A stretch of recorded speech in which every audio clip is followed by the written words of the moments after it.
Social media എന്ന അതിവിശാലമായ ലോകത്തേക്ക് പടച്ചുവിടുന്ന നുണകൾക്ക് പിന്നാലെ പായുന്ന നമ്മൾ തന്നെയാണ് ഇതിന്റെ കുറ്റക്കാർ.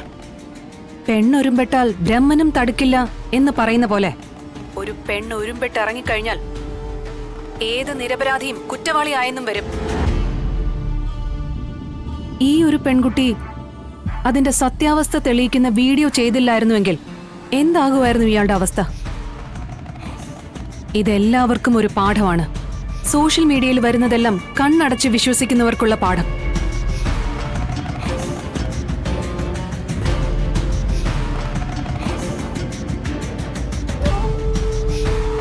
എനിക്കൊന്നേ പറയാനുള്ളൂ, നമുക്ക് ചുറ്റും കാണുന്നതെല്ലാം സത്യമാണെന്ന് കരുതാതിരിക്കുക. യഥാർത്ഥ സത്യം മനസ്സിലാക്കിയതിനു ശേഷം മാത്രം പ്രതികരിക്കുക. ചെറിയ രീതിയിൽ റീൽസ് ഒക്കെ ചെയ്ത് സോഷ്യൽ മീഡിയയിൽ ഇടുന്ന ഒരു ശീലം എനിക്കുണ്ട്. എന്ത് കണ്ടാലും ഞാനത് ക്യാമറയിലാക്കും. ആ ഒരു ശീലമാണ് ഇവിടെ ഇതിന്റെ സത്യം തെളിയിക്കാൻ സഹായിച്ചത്. ഇന്ന് തന്നെ ഡൗൺലോഡ് ചെയ്യൂ. കാണൂ നിങ്ങളുടെ ഫേവറേറ്റ് ഷോസ്.